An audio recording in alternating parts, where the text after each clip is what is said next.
The Country Doctor, a short story by Franz Kafka. I was in great difficulty. An urgent journey was facing me. A seriously ill man was waiting for me in a village 10 miles distant. A severe snowstorm filled the space between him and me. I had a carriage, a light one with large wheels, entirely suitable for our country roads. Wrapped up in furs with the bag of instruments in my hand, I was already standing in the courtyard ready for the journey. But the horse was missing. The horse.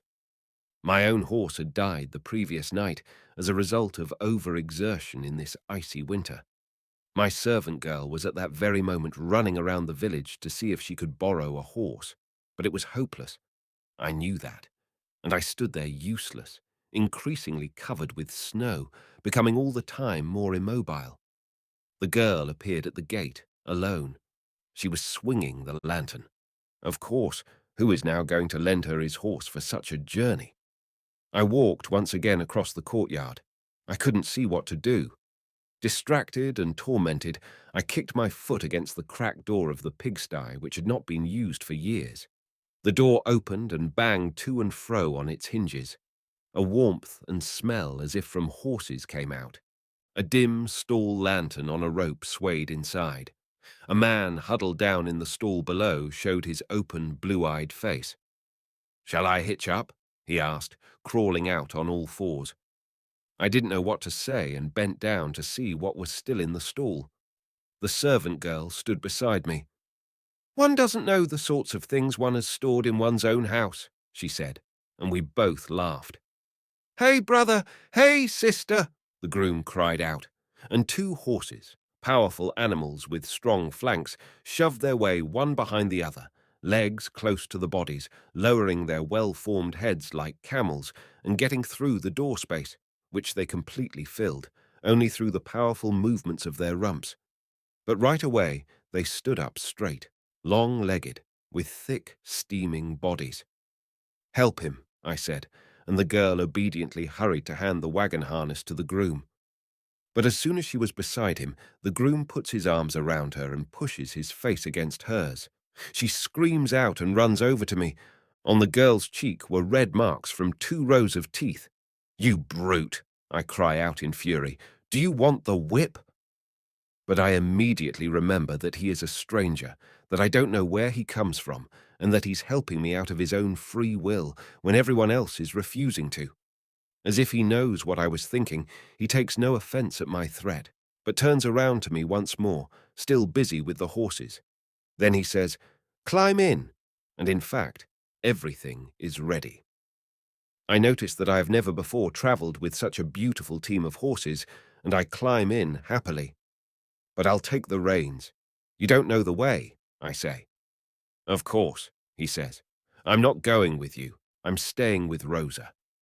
"No!"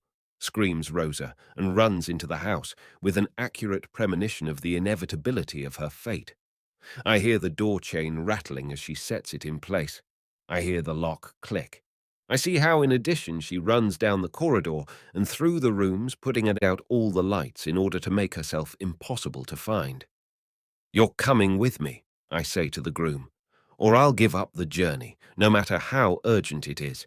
It's not my intention to give you the girl as the price of the trip." "Giddy up," he says, and claps his hands. The carriage is torn away like a piece of wood in a current. I still hear how the door of my house is breaking down and splitting apart under the groom's onslaught, and then my eyes and ears are filled with a roaring sound which overwhelms all my senses at once, but only for a moment. Then I am already there, as if the farmyard of my invalid opens up immediately in front of my courtyard gate. The horses stand quietly. The snowfall has stopped, moonlight all around. The sick man's parents rush out of the house, his sister behind them. They almost lift me out of the carriage. I get nothing from their confused talking.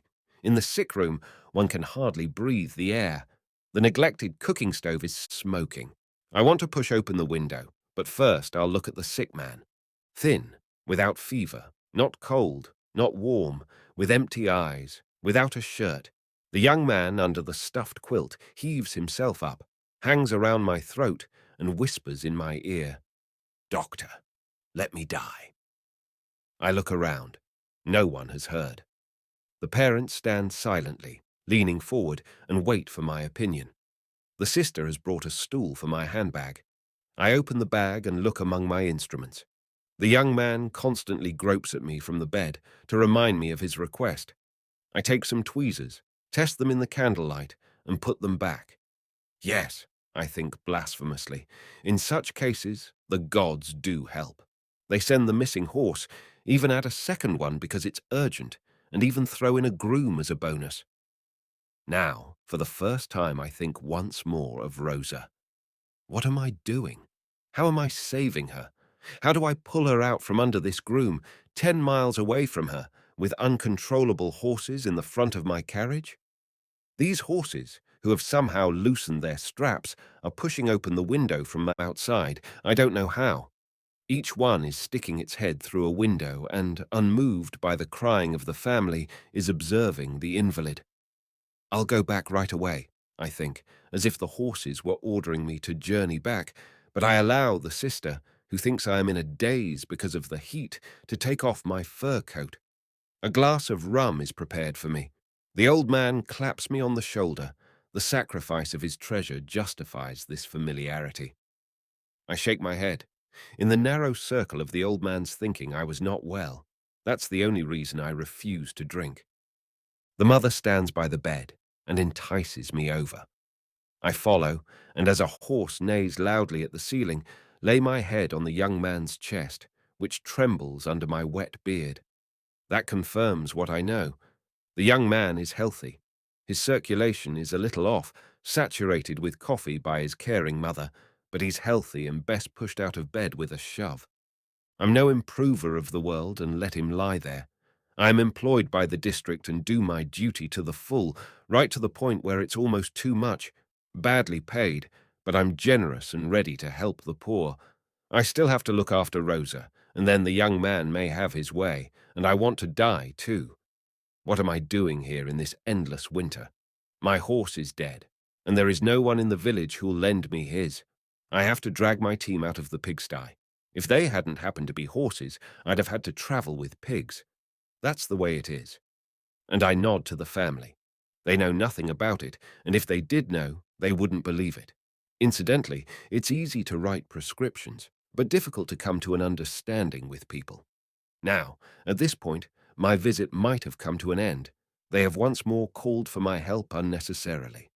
I'm used to that. With the help of my night bell, the entire region torments me, but that this time I had to sacrifice Rosa as well, this beautiful girl who lives in my house all year long and whom I scarcely notice. This sacrifice is too great, and I must somehow in my own head subtly rationalize it away for the moment in order not to let loose at this family who cannot, even with their best will, give me Rosa back again.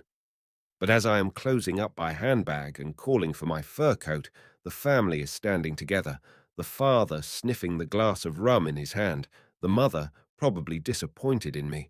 What more do these people expect?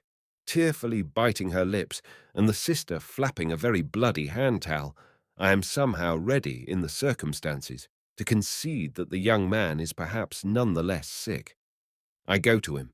He smiles up at me as if I was bringing him the most nourishing kind of soup. Ah, now both horses are whinnying. The noise is probably supposed to come from higher regions in order to illuminate my examination. And now I find out that, yes indeed, the young man is ill. On his right side, in the region of the hip, a wound the size of the palm of one's hand has opened up. Rose-colored in many different shadings, dark in the depths, brighter on the edges, delicately grained, with uneven patches of blood, open to the light like a mine. That's what it looks like from a distance. Close up, a complication is apparent. Who can look at that without whistling softly? Worms, as thick and long as my little finger, themselves rose-colored and also spattered with blood, are wriggling their white bodies with many limbs from their stronghold in the inner of the wound towards the light. Poor young man, there's no helping you. I have found out your great wound. You are dying from this flower on your side. The family is happy. They see me doing something. The sister says that to the mother tells the father tells a few guests who are coming in on tiptoe through the moonlight of the open door, balancing themselves with outstretched arms. "Will you save me?" whispers the young man, sobbing, quite blinded by the life inside his wound. That's how people are in my region, always demanding the impossible from the doctor. They have lost the old faith. The priest sits at home and tears his religious robes to pieces, one after the other. But the doctor is supposed to achieve everything with his delicate surgeon's hand. Well, it's what they like to think. I have not offered myself. If they use me for sacred purposes, I let that happen to me as well. What more do I want? An old country doctor robbed of my servant girl. And they come, the families and the village elders, and take my clothes off. A choir of school children with the teacher at the head stands in front of the house and sings an extremely simple melody with the words, "Take his clothes off, then he'll heal, and if he doesn't cure, then kill him. It's only a doctor, it's only a doctor." Then I am stripped of my clothes, and with my fingers in my beard and my head tilted to one side, I look at the people quietly. I am completely calm and clear about everything, and stay that way too, although it is not helping me at all, for they are now taking me by the head and feet and dragging me into bed. They lay me against the wall on the side of wound. Then they all go out of the room. The door is shut. The singing stops. Clouds move in front of the moon. The bedclothes lie warmly around me. In the open space of the windows, the horses' heads sway like shadows. "Do you know," I hear someone saying in my ear, "my confidence in you is very small. You were shaken out from somewhere. You don't come on your own feet. Instead of helping, you give me less room on my deathbed. The best thing would be if I scratch your eyes out." "Right," I say. "It's a disgrace. But now I'm a doctor. What am I supposed to do? Believe me, things are not easy for me either." Should I be satisfied with this excuse? Alas, I'll probably have to be. I always have to make do. I came into the world with a beautiful wound. That was all I was furnished with. "Young friend," I say, "your mistake is that you have no perspective. I've already been in all the sick rooms, far and wide, and I tell you your wound is not so bad. Made in a tight corner with 2 blows from an axe. Many people offer their side and hardly hear the axe in the forest, to say nothing of the fact that it's coming closer to them. Is that really so, or are you deceiving me in my fever?" "It is truly so. Take the word of honor of a medical doctor." He took my word and grew still. But now it was time to think about my escape. The horses were still standing loyally in place. Clothes, fur coat, and bag were quickly snatched up. I didn't want to delay by getting dressed. If the horses rushed as they had on the journey out, I should in fact be springing out of that bed into my own, as it were. One horse obediently pulled back from the window. I threw the bundle into the carriage. The fur coat flew too far and was caught on a hook by only one arm. Good enough. I swung myself up onto the horse. The reins dragging loosely, one horse barely harnessed to the other, the carriage swaying behind, last of all the fur coat in the snow. "Giddy up," I said, but there was no giddying up about it. We dragged through the snowy desert like old men. For a long time, the fresh but inaccurate singing of the children resounded behind us. "Enjoy yourselves, you patients. The doctor's laid in bed with you. I'll never come home at this rate. My flourishing practice is lost. A successor is robbing me, but to no avail, for he cannot replace me.